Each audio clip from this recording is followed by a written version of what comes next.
ठीक है, so now let's move on to the sixth question. Sixth question क्या कह रहा है, एक कॉपर वायर है हमारे पास, ठीक है, कॉपर वायर है that has diameter 0.5 millimeter. So first of all diameter लिखेंगे 0.5 millimeter, okay, and resistivity given है 1.6 into 10 to the power minus 8 ohms, Om metre, sorry ओम में हम रेजिस्टेंस को मेजर करते हैं, ओम मीटर होता है रेजिस्टिविटी की यूनिट।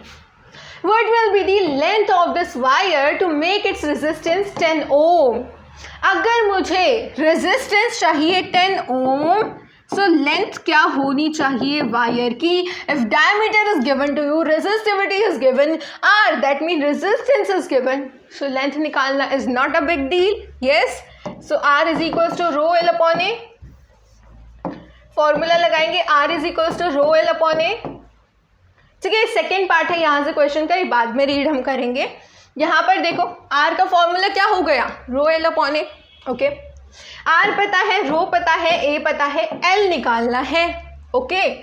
सो हमें क्या पता है,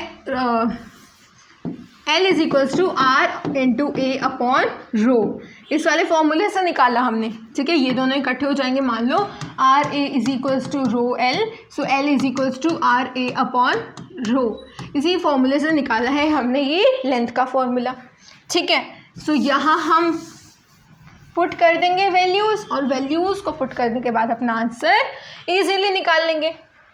बट फर्स्ट ऑफ ऑल आपको यहाँ ध्यान देना होगा, the diameter is given to you 0.5 millimetre, ठीक है। और किसी भी वायर की अगर मैं बात करूँ, सो वायर इस तरीके से होता है, ठीक है।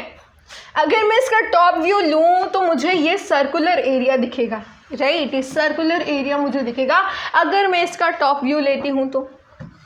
दैट मीन हमें एरिया निकालना होगा सर्कल का, ठीक है, क्योंकि हमें टॉप व्यू में सर्कुलर वहाँ पर जो है एरिया दिखाई देता है, ठीक है। लेकिन सर्कल का एरिया क्या होता है, पाई आर स्क्वायर। आर का तो नहीं पता हमें, पाई तो चलो कांस्टेंट है, आर का तो नहीं पता, ओके। डायमीटर तो पता है ना, लेकिन यहाँ मिलीमीटर गिवन है, यूनिट का ध्यान देना, that is very important. 0.5 millimetre है, and you know that 1 metre is equals to 100 centimetres and 1 centimetre is equals to 10 millimetre. 1 centimetre is equals to 10 millimetre. So from here you can calculate 1 meter is equals to 10 to the power 3 millimeter, ठीक है। 10 to the power 3 means what, 10 के बाद जैसे 10 की power 3 लिख रहे हैं, that mean 1 के बाद 3 जीरो और आ चुकी हैं, ठीक है। क्लियर हुआ? सो हम लिख सकते हैं 0.5 into 10 to the power -3 metre, not 3 -3 आएगा क्योंकि सॉरी +3 ही आएगा, +3, क्योंकि हम बड़ी क्वांटिटी से छोटी क्वांटिटी की तरफ जा रहे हैं तो प्लस में वैल्यू आएगी। अगर मैं मिलीमीटर की बात करती, सो 1 मिलीमीटर इज इक्वल्स टू 10 की पावर -3 मीटर, ठीक है। और हमें यहाँ पर मिलीमीटर को कन्वर्ट करना है मीटर में, सो मिलीमीटर को कन्वर्ट कर रहे हो तो माइनस का साइन लगेगा, क्योंकि हम छोटी क्वांटिटी से बड़ी क्वांटिटी की तरफ मूव कर रहे हैं, ठीक है। सो हमारी फाइनल क्या आ गई, डायमीटर क्या आ गया हमारा फाइनल, 10 इंटू 10 की पावर -3 मीटर, ठीक है। इतना क्लियर हुआ सभी को? क्लियर हुआ, डायमीटर समझ आया। अब वैल्यू पुट कर देते हैं, L इज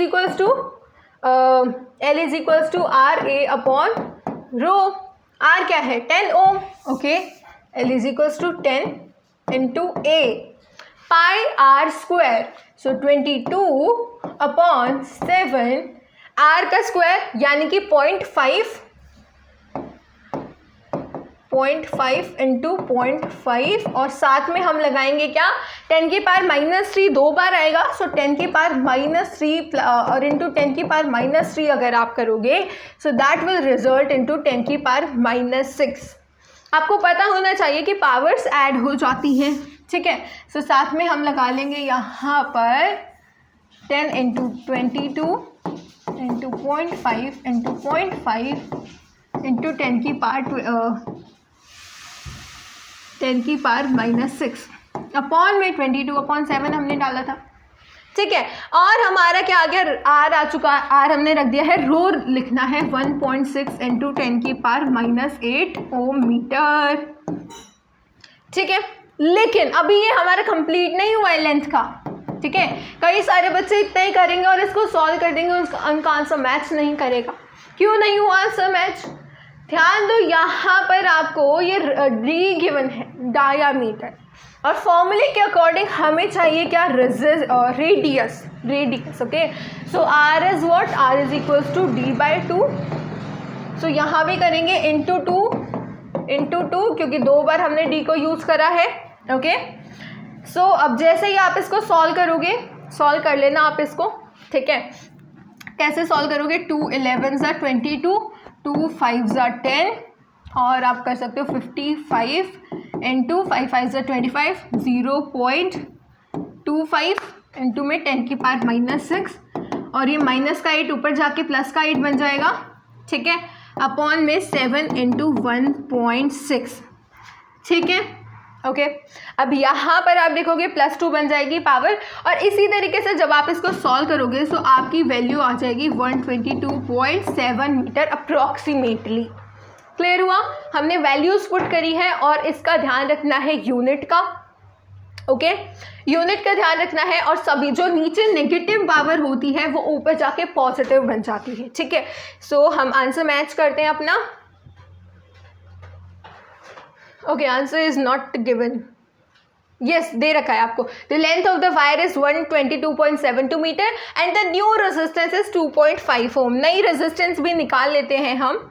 नई रेजिस्टेंस के लिए हमें क्या करना होगा, रेजिस्टेंस चेंज निकालना है if the diameter is doubled.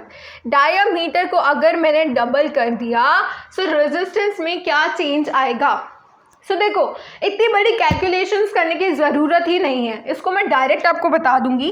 कई बार क्या होता है, आप पूरी कैलकुलेशन करते हो and that is not required. ठीक है, दैट इज़ नॉट रिक्वायर्ड। तो हमें पता होना चाहिए R is equals to what, R is equals to ρl/A, and if I am doubling the diameter, अगर मैं डायामीटर को डबल कर रही हूँ, ठीक है, डायामीटर को, that mean I am doubling the radius, यानी कि रेडियस डबल हो रहा है।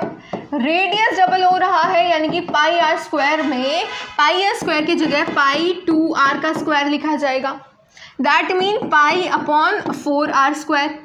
ठीक है, π/4r², ये बन जाएगा हमारा न्यू एरिया। क्लियर हो रहा है? सो हमने क्या निकाल लिया, न्यू एरिया निकाल लिया। ठीक है, अब देखो π/4r² और r में हमें पता है भाई लेंथ तो वही है, बस एरिया को डबल करा गया है। That mean r is equals to ρl/A। A जो पहले ए था, दैट मीन ए पहले क्या था, πr² था, अब वो π/4r² हो चुका है, that mean 4 times A.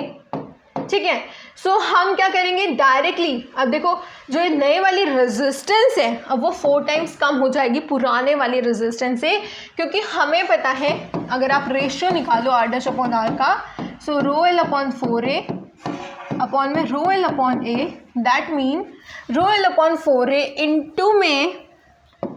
Into में a/ρl, दैट मीन ρl से ρl कैंसिल, a से 4a का a कैंसिल, यानी कि हमारी नई रेजिस्टेंस पुरानी रेजिस्टेंस से 1/4 टाइम्स होगी इन दिस कंडीशन। ठीक है, पुरानी रेजिस्टेंस की 1/4 टाइम्स। ठीक है, इतना क्लियर हुआ कैसे निकाला मैंने। ठीक है, ये आपको एक चीज़ एक बार क्लियर हो जाएगी ना, फिर आपको कोई कंफ्यूजन ही नहीं रहेगी।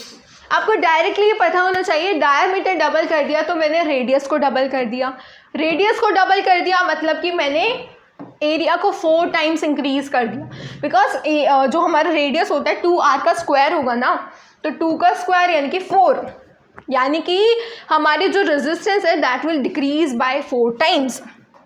ओके, और इस केस में हमें पता है रेजिस्टेंस इज गिवन एज, जो हमारी पुरानी रेजिस्टेंस है r, दैट इज 10 ओम। सो हमें पता है नई resistance is equals to r/4, पुरानी रेजिस्टेंस का 1/4, that mean new resistance will be 10/4, that mean new resistance is equals to 2.5 ohms। Clear हुआ सभी को? इतनी लंबी कैलकुलेशन करने की, रो की वैल्यू, एल की वैल्यू फिर से रखने की, एरिया को फिर से निकालने की, इतना सब कुछ करने की ज़रूरत नहीं है। डायरेक्ट वैल्यू पुट करो और आंसर आ जाएगा। ठीक है, सो आपकी लेंथ भी आ चुकी है और आपकी नई रेजिस्टेंस भी आ चुकी है।